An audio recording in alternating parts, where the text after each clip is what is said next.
any video for, oh, now we do. And I'm apparently gonna have to mute you off and on because I'm getting my voice back from your end, Ms. Jones. Um, let's see. I've got a motion.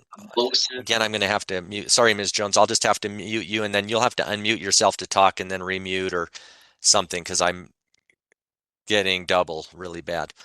All right. So I have a motion for. There was a review hearing request for me to reconsider the order that I'd made some time ago about Mr. Hansen testing for alcohol. And then in addition to that, there's a motion to enforce, and it addresses the same thing. It addresses the testing scheme and results, and then it also raises the question of a medical bill. So are there any other, so it sounds like mostly we're focusing on the question of the testing, whether it's been adequate, whether it's been passed, and what I ought to do moving forward on the testing. And then the other question is what to do about that medical bill. Are there any other issues that are before the court today? That's pretty much it, Your Honor. The other issue raised in Ms. Wilson's motion to enforce is that Mr. Hansen had discontinued testing, but I understand that he's resumed testing at this point. Okay. Let's first address, I'll hear from Ms. Jones first. I read all your pleadings, so I think I'm somewhat informed of where we stand. Ms. Jones, why don't you go ahead and tell me how you want to proceed on this question of the testing procedures as we move forward. Okay, thank you, Your Honor. Is this audio any better for you, or is it still? As long as I don't talk, I don't hear myself. Oh, actually, now I can't hear myself, so that's good. Okay, I changed my microphone, so I'm glad that that helped. Okay, Your Honor. So today we're requesting that the court review the alcohol testing provisions and amend them to just be consistent with what he's required to do under his probation, which is random testing by his probation officer. And we would ask that the court order that those tests be shared with both counsel. And then if there is any positive tests under those random testing, that we enter into a safety plan. So, parent time would cease if there is a positive result, and then we would need a plan to resume parent time after so many negative tests. We would ask that the court deny mother's motion to enforce. And I do want to go over just a couple of things with the court. So I think there was a little bit of confusion in the filings that I wanted to make sure we clarified. So just for a little bit of background, there's one child involved in this case. He is 9 years old. These parties have been divorced since 2018. There is a modification pending, and we do have trial on that modification coming up January 31st. There was a temporary order to enter April 11th, 2024. In that order, the court found that Mr. Hansen has been sober since September 30th, 2023. They ordered that he not possess or consume any alcohol prior to or during his parent time. And then the court entered several provisions about alcohol monitoring. Specifically in paragraph 17, the court ordered that Mr. Hansen obtain either a breathalyzer or an ankle monitor at his choice. And the court clarified that the breathalyzer device should prompt the person to test. They test, and then it uploads the test once the individual is back in service. The breathalyzer device requires testing at certain intervals every day, and then that the alcohol testing be continuous going forward until further review of the court. The court clarified that the goal of the testing was to ensure that Mr. Hansen was not drinking while he was in the presence of the child. And then, Your Honor, as the court can see in our Exhibit C, respondent is on zero tolerance probation. He has been since May 2024. He has had no violations of that, no orders to show cause of the terms of his probation. And the terms of his probation are random testing, but also that there can be random searches of his vehicle, his person, as well as his home as part of that probation.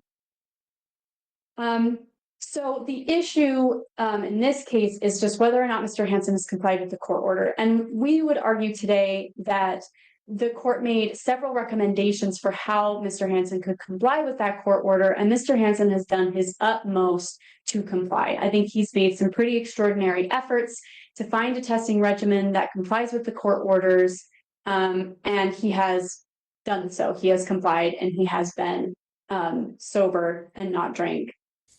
So since the April hearing, I just want to go through what happened. We got the court's order, and Mr. Wilson started doing some research into what was available. It was really quickly apparent that the ankle monitor that was suggested by the court was not available in Basin Valley. We had called he called his probation officer, and we called a couple of other probation services that indicated that they did not have the ankle monitor available. So that was not an option. We then moved on to breathalyzers, and the issue with the backtrack and the sober link breathalyzers were that they don't operate when there's no cell service. And, as the court knows, Mr. Hansen does work where he does not have cell service very often. So those were quickly discarded as well. But there is a SCRAM device that's a breathalyzer that does do testing. However, the court had recommended that it be randomized through an algorithm, and that was not something that was available through Basin Probation, who is the only provider of the SCRAM device that we could find within a reasonable distance of Mr. Hansen's home.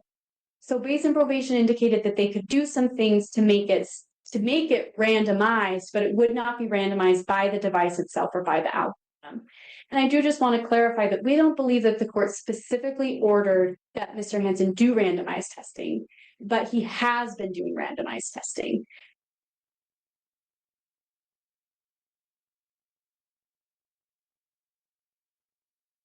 Caught up on this issue of, well, it's not randomized by the device and it's fixed, which is just a term that is used on the device, but it is in fact, and for practical purposes, randomized.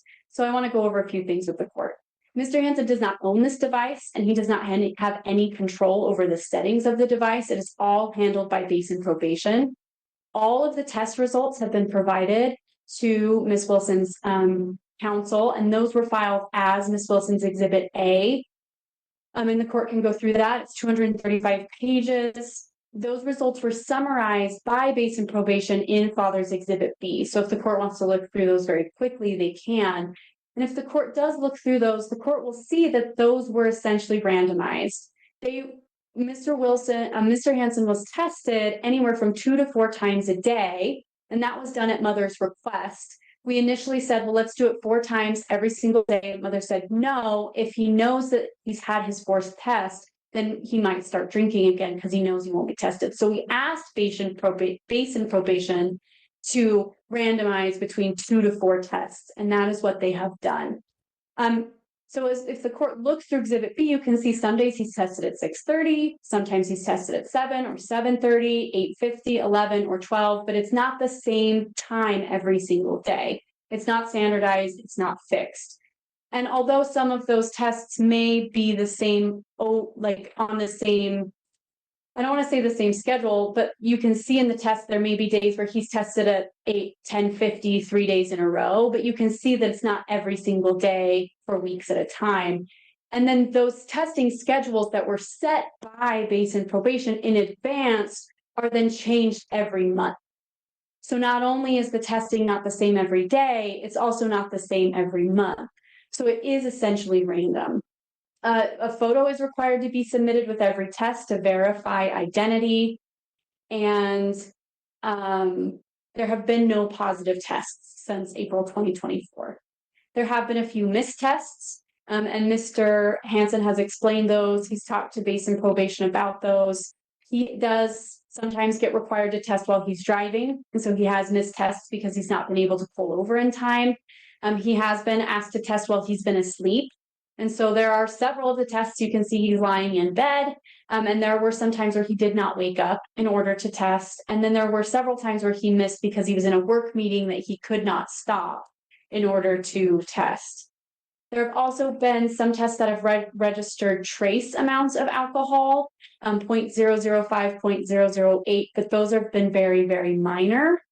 And Basin Probation has explained in their letter, and I just want to also tell the court that we do have Tylea from base and probation present today if the court has any questions for her.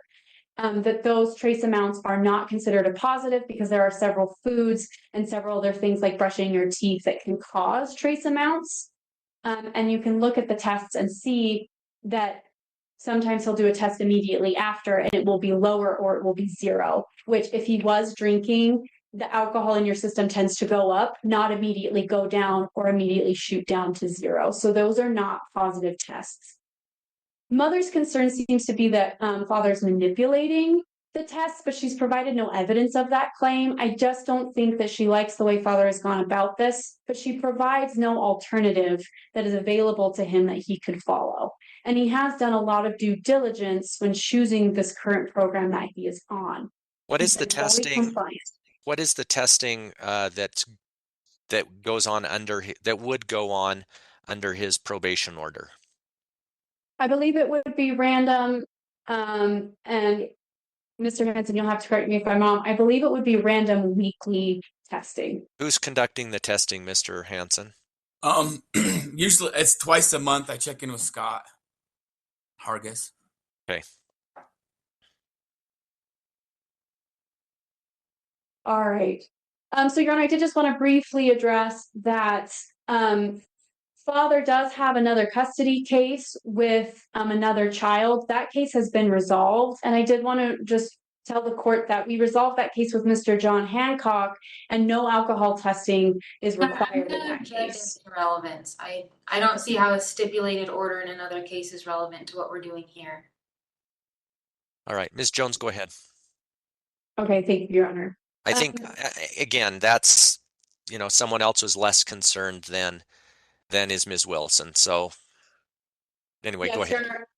I bring that up because we do believe that there is a reason that mother has been engaging in this behavior, and it's because she doesn't want father to have regular parent time with the child. We believe that this is overprotectionist, and she is engaging in a pattern of behavior to interfere with his parent time. She has engaged in this course of conduct since the temporary order, where she delayed the parent time that was recommended by Mr. Burt Bruno. And now, several months after father has been doing the testing, she raises issues, even though she's been receiving the results the entire time. And she has raised other issues with the results, which indicates that she has been reviewing them. For example, she raised the issue that some of the tests were a little too dark and you couldn't see Mr. Hansen.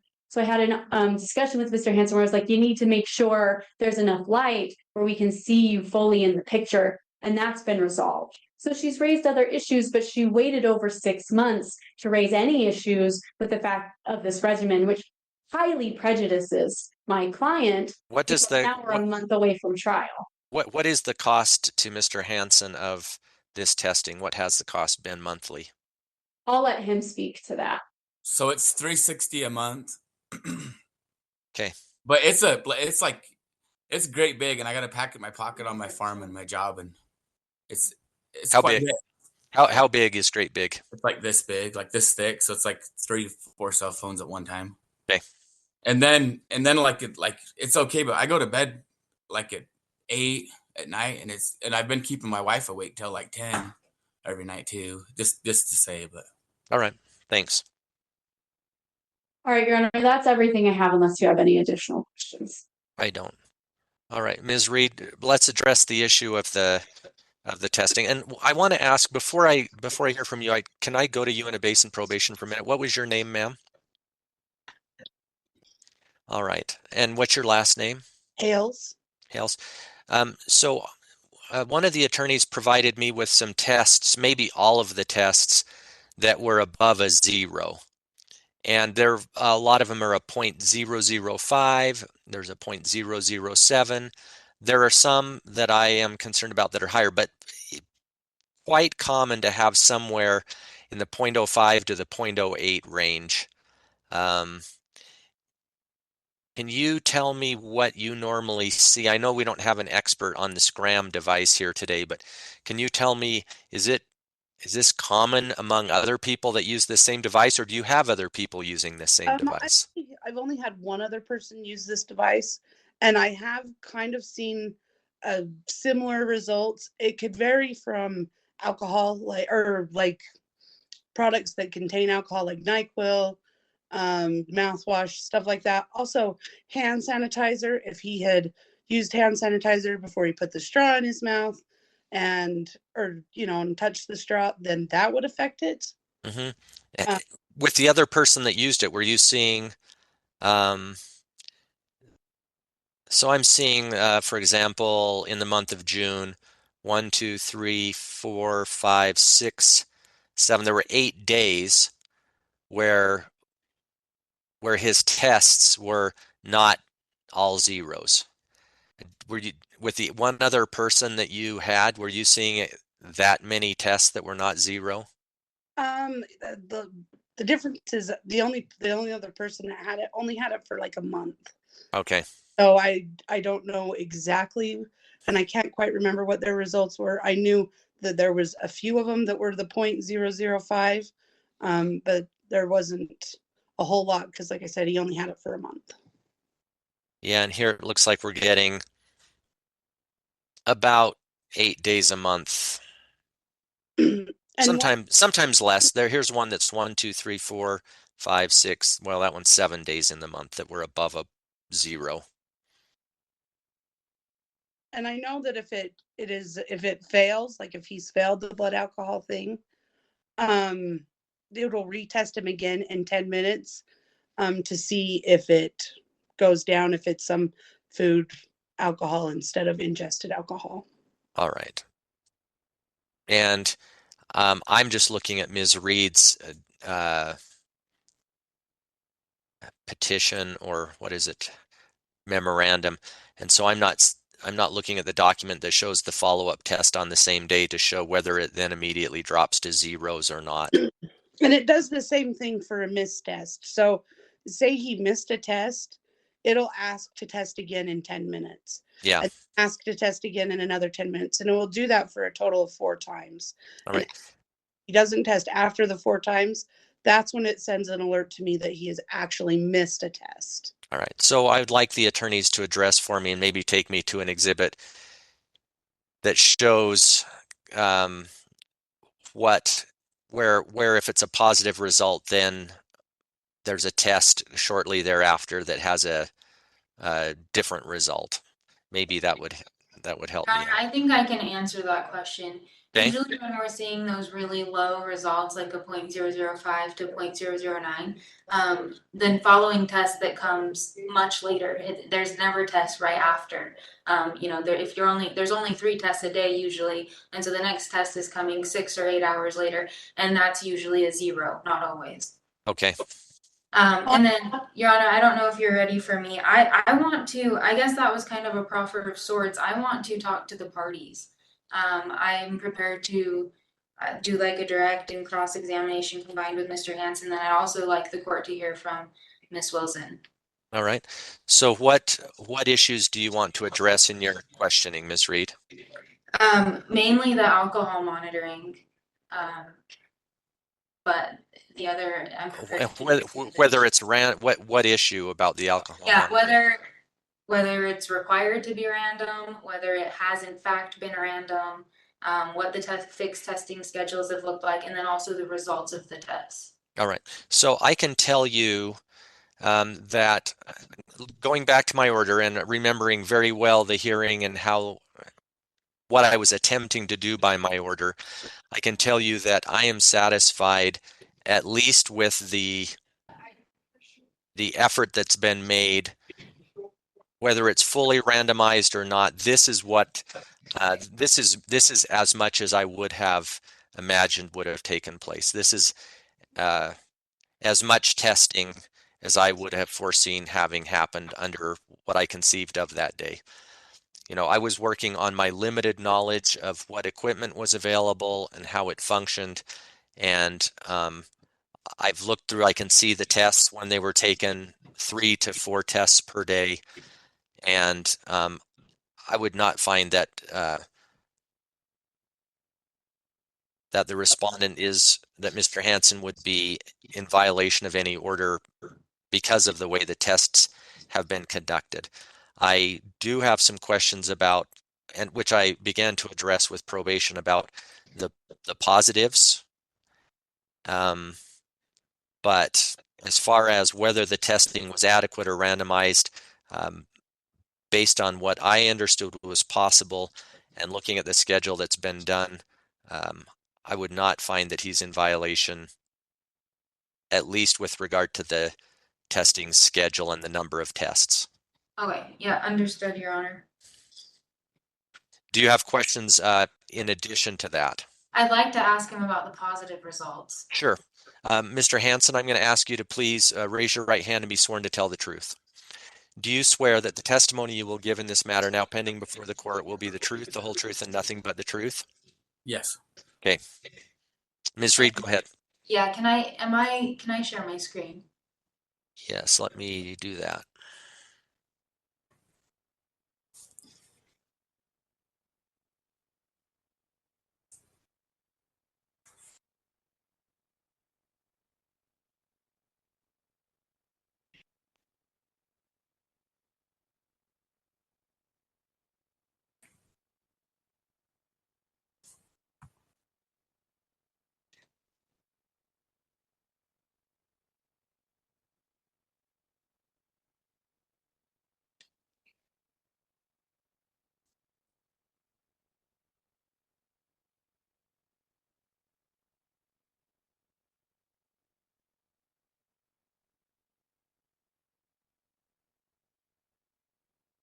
Okay, Mr. Hansen, can you see this okay? Yes. Okay. So I'm just gonna ask you some questions. This is a table that was put together in Krista's memorandum. Let me go ahead and look here. Okay, so if you kind of look through this table, Mr. Hansen, you're gonna see a bunch of tests that show pretty low BACs, blood alcohol content, from 0.005 ranging to like 0.0009, and then a little higher, and we'll talk about those ones. But is it your testimony today that you did not consume any alcohol whatsoever in the days you returned blood alcohol contents in that range of 0.005 to 0.009? That's true. Okay, so is it your testimony that those were false positives? Yes. Okay, I want to look at June 25th, 2024. Do you see that? Oh, I guess I can you see my highlighting? Yes. Okay, you see that day? Sorry, I'm actually meant to do the next line. So it looks like on that day you blew a 0.01 at 9:58 p.m. Is that what this says here? That's what that says. Okay, and so were you drinking that evening? I was not. In fact, if you would pull up the full thing, see, so what happens is like if I go to blow and it doesn't blow Mr. right. Hansen, will you just answer my question? Okay, I was not drinking. Okay. So it's your testimony you were not drinking that evening leading up to that test? True. So let's look at July 2nd. On that day, it looks like in the afternoon around 3:10, 3:30, 3:50, and then again at 4:10, you missed 4 tests. Is that correct? Yes. Okay, then that same day at 9:02 p.m., it looks like you blew a 0.031. Is that correct? I don't know that I don't. It says that. I don't believe that I do that. Here? Yeah. Okay, and then does it state here that at 9:17 p.m. Tuesday, so same day, you blew a 0.021? Yes. And then at 9:30 p.m. a 0.015? Yes. Okay, did you consume alcohol that day? No, I did not. Okay, let's look at July 18th. So on July 18th, this shows that you blew a 0.024 at 10:32 a.m. Is that correct?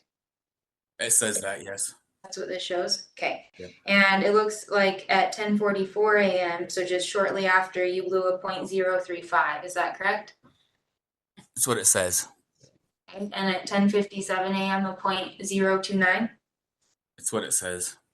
Did you consume alcohol that day? No, I did not. Let's look at September 6th. So it looks like on September 6th, at 7:39 a.m. in the morning, it's showing a 0.01. Is that what it's showing? That's what it's showing. Okay. Did you consume alcohol that morning? No, I did not. Did you consume alcohol the night before? No, I did not. So is it your testimony that all of these tests we've talked about were false positives? Yes. Okay. And then I want to look at the most recent batch of results, Your Honor. I just received these, I think it was yesterday evening, and they were filed today. It's Petitioner's Exhibit E, and I'll need 1 second to pull them up.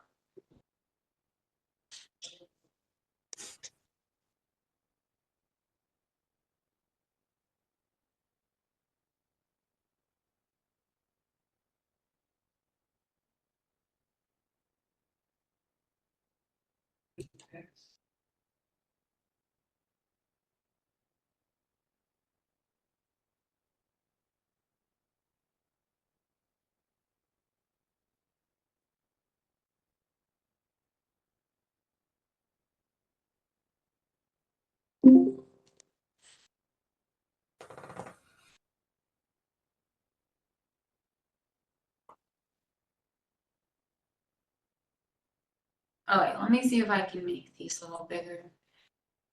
Okay. So I'm gonna scroll down to page 4. And so I'm looking at the test that was taken on November 18th at 12:02 p.m. It looks like this test says that you blew a 0.013. Is that correct? I can't read it, but I'm sure that's what it says. All right. See if I But can. if you'll look right after that, look at the next one 15 minutes later, and it's Yeah. zeros, and it's 0, 0, and that's what I'm saying. When I blow in this, Mr. Hansen, I'm asking the questions right now. Please Okay. don't interject. Okay. All right. So can you see that better now? I can't know. How about now? Yes, I can see a 0.013 by yes. Okay. And so did you consume alcohol that day? No, I did not. Okay, so it's your testimony that was a false positive? Yes. Okay.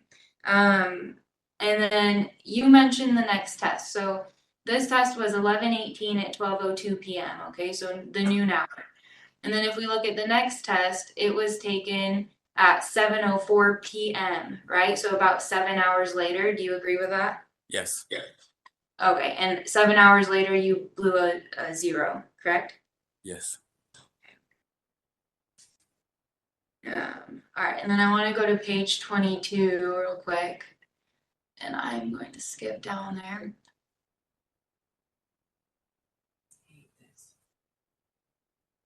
Okay, so I want to look at December 2nd, the test that was taken at 12:02. Okay, so right here, it looks like on December 2nd, 2024 at 12:02 p.m., the test shows that you blew a 0.022. Is that correct? Yes. Okay, and that was just 8 days ago, correct? Yes. And did you consume alcohol that day? No, I did not. All right.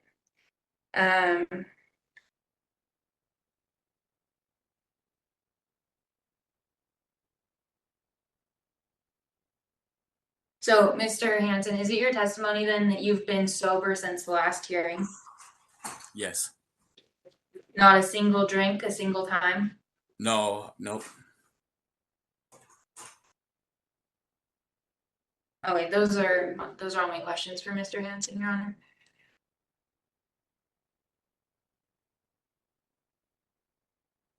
All right. Any follow-up to any of those questions, Ms. Jones? And if I could prevail upon Miss Reed to pull up where she was at in her response and share her screen again. I think that will be quicker than me trying to find it. In the memorandum, is that what you're referring to? Yeah. Okay, yeah, let me get it back up. Okay, thank you.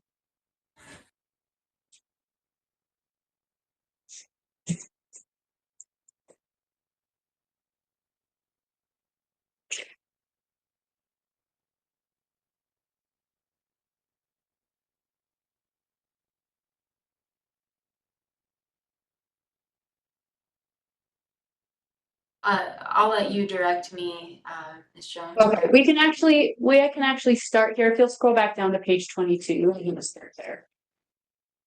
Sorry, paragraph 22? Page 22, we can go through these December results really quick, because I was gonna go through those as well. So if you'll just scroll down to page 22 of these. Sorry, So we're this document doesn't have a page 22. Are you wanting me to pull up the results we just looked at? Yes. Sorry, I thought those were still open.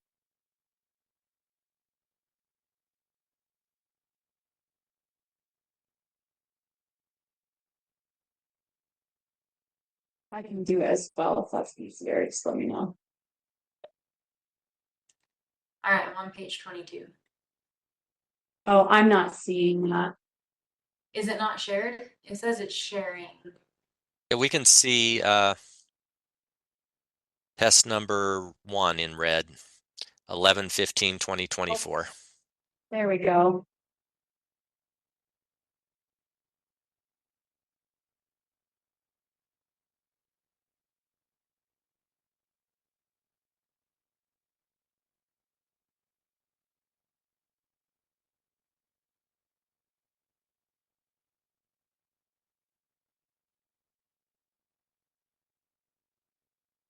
Okay.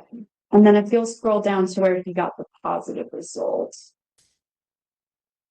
And then just right onto the next page. Topic page. Okay, Mr. Hansen, can you see that top of that first page where it says December 2nd at 12:15? Yes. And was that blow registered at a 0.00? Yes. So you blew a 0.0220 at 12:02, and then less than 15 minutes later blew a 0.00. Is that correct? Yes. Can I explain any of this, or I don't know? Well, just answer the questions I asked you. Yes. Okay, all right. So that's all the questions I have about this one. If we could go back to the memorandum. The table with the missed results in the.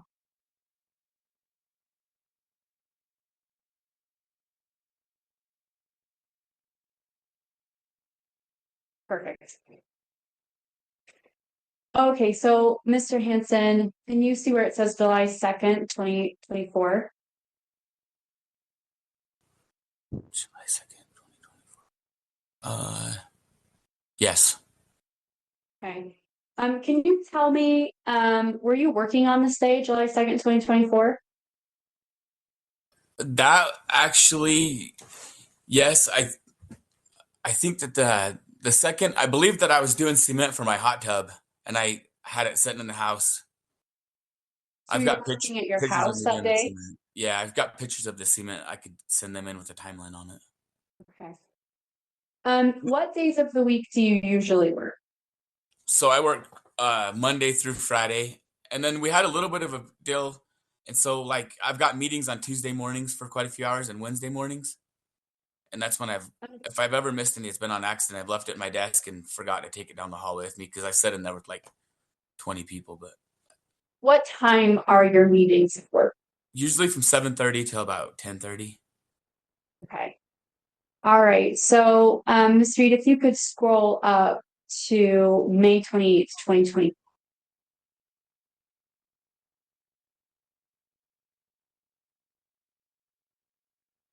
I'm sorry, will you tell me one more time? May 28th, 2024. And it looks like Mr. Hansen, you missed a test at 8:10 a.m. Tuesday, May 28th, 2024. Were you in a work meeting at that time? Yes, I would have been. And were you in a work meeting at 8:22, 8:35, and 8:56 that morning? Yes, and I've made a couple mistakes on a couple of these. Like I've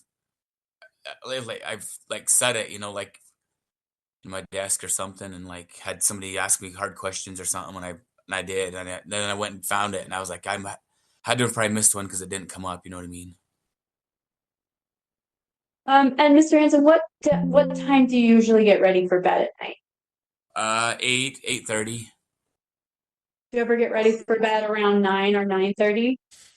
No, 9 maybe if I got my kids, they're up. But me and Krista will get up at like 5 and go to work. So. Okay. And then in the summer, I was doing like 4 in the morning, but 3, yeah. So is it possible that any test that you got that had some trace alcohol around not 8, 8:30 or 9 could be from your nightly routine getting ready for bed? Could be. If Can I say one thing? Anytime I blow in it and it doesn't catch the first time, that's when it shows the alcohol. But if you look at the follow-up test, and another thing is like, so a 0.019 is actually considered a pass. It's not even, it's in the state of law, it's not even alcohol. Like this is not Okay, even alcohol numbers.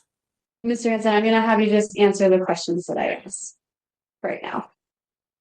Okay, so that's actually all of the questions that I have for you. But Your Honor, I would like to ask some questions to Tylea of Basin Probation if we have. All right, let me just do this. So we've got a trial coming up in about a month and a half. And we don't have an expert here today, and I don't know what 0.05 or 0.005 or 0.009 mean with regard to this machine's ability to test and the potential for false positives. And the probation officer has very little experience with this, and she can indicate that there are some things that may cause a positive test. And I agree, because I've been involved in drug testing with different people, and there are things that can cause a false positive. That's why we've got the Baker rule in criminal law. I don't think that there's going to be anything presented today that helps me know how significant these 0.009s are. Now, I look at the date, I look at the one on July 2nd. That one looks a little odd because it gets up as high as a 0.03, which is, halfway to a DUI in Utah. And so that causes concern. And then it pops positive for several subsequent tests. And it also is preceded by several missed tests. So, you could anecdotally, convince me that, he had a drink, he missed a few tests because he'd had a drink, he was waiting for it to come back down, then he hits a 0.03, then it drops down, and then it drops down, perhaps. But the rest of these, I just don't know what a 0.05 means on a random day, followed by a 000 on a follow-up, because I don't know what the error rate is on this Scram device. And so no matter how much time we spend on it asking non-experts about this, I don't know. I think what I'm going to need, and we've got a month and a half till trial, is to have someone from Scram available at that trial. Someone needs to call the witness to tell me what, in their opinion, this means. Yes. I could talk to the company that I get the Scram device through, that runs our website, and see if maybe they can come up with an expert witness. Yeah, and the attorneys may want to talk to you about that. And so, because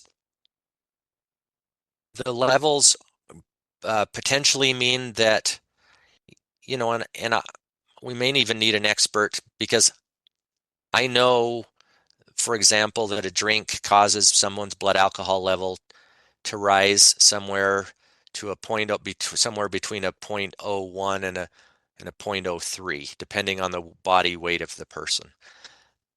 But I don't know that that's something that I can consider without an expert.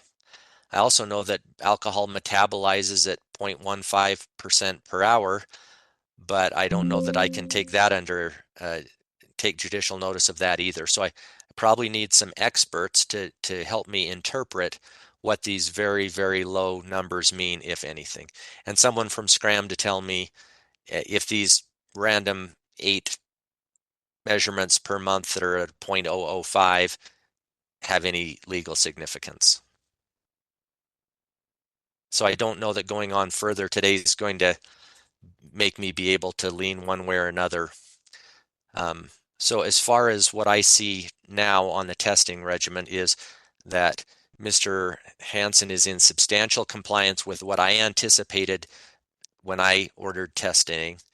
Whether he has consumed alcohol prior to or during parent time, I'm not sure. And won't be without more information from an expert. All of that we could deal with in 50 days, which is about how far away it is till trial. Can I just get rid of this and call it good so I don't get harassed anymore? And just not see my boy, I guess? Find him when he's 18? Well, you ought to talk to your attorney about that. Because I think it's a good idea, because no matter what I do, it doesn't seem like it's going to be good enough. Well, whether it's good enough for your ex-wife or whether it's good enough for the court are two different things. And if you want to make a rash decision right now, feel free. Okay. Well, Your Honor, we'll talk about that. But what I would ask, and what we're asking the court to do is, does the court want to continue with the current regimen? My client would ask that this has been a lot of testing for a pretty long time. He's, like the court said, been in substantial compliance, and I'll let you make that call. I think that now he's providing evidence as to for whether he gets parent time and custody in the future. And if it were me, I'd burn another 2 months worth of money to do this to get myself clear to trial. But whatever. The testing that he's getting through probation is completely adequate to show me whether he drinks or not. Okay, thank you. So I'll let you make that call. The order going forward is that he not consume alcohol prior to or during parent time. If he wants to change the testing regimen, that's just less evidence for me to go off of 50 days from now. Your Honor, I would just Question. Oh. Sorry, Ms. Jones. Is the testing he does with through probation, is it alcohol testing or is it just drug testing? Mr. Hansen, do you know? It's only alcohol testing, and I'll keep it for 50 days. I've honestly, for 7 months, I've lived with this thing and Sure. and I've not drinking. So when I get called and said that I'm not doing something, it's discouraging. No, you know what I mean? nobody, I haven't said a word about that. Yeah. I simply don't know. And that's what I want to know is when I look at those .005s and .009s, I recognize that that's, even if you were drinking, that's not even a full drink. That's like a third of a beer if you drank it and caused your blood alcohol to go up that much. That's like a third of a beer. All right. Thank you. I just don't know whether you've drunk or not. And you're saying you didn't. And if someone from Scram, and I know they could be false positives, and I know that they're 8 or fewer times per month, and I can see that some of them are going to be justified because very shortly after they're zeros, and I can probably assume that that was a false positive. So there's a lot of good evidence for me to look at here as we go through. But the key thing that I'm missing here is an expert from Scram to tell me a little more about the monitor and what false positives might look like and what we might expect to see on a false positive, so that I can understand fully what because like I said, there's like 8-ish times per month where we have a positive and they're low, and so I just need to know what that means from an expert. That's beyond my capacity, and that's beyond the capacity of any non-expert witness here today. Thank you.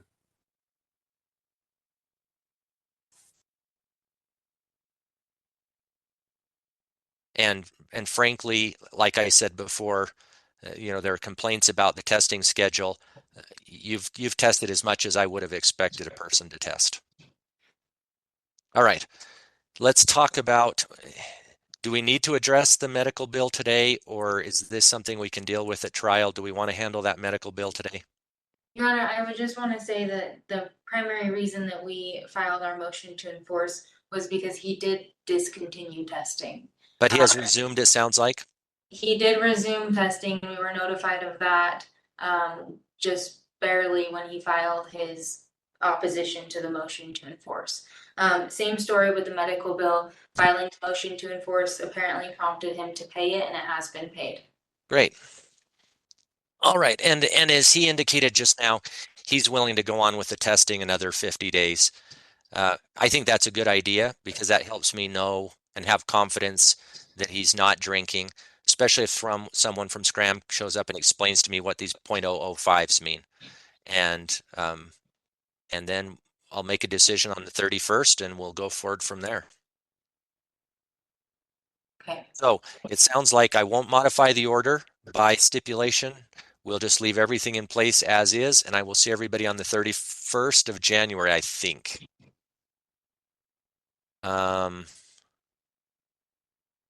Yep. Is that this case 007? It is. Now, it looks like we were going to start at 8 a.m. Is that the note that everybody has? Yes, Your Honor, because I All believe right. you have a commitment in the middle of the day. I do. At noon, I've got a committee meeting dealing with the court and the legislature that I can shorten as much as I can. Some days those might be long. They're not going to be super long, but I may be stuck for 2 hours at noon. So good. We're all on board, so I'll plan on starting at 8 o'clock that morning. Okay. Thank you, Your Honor. Thank you. Thanks, Your Honor. Okay, you're all excused.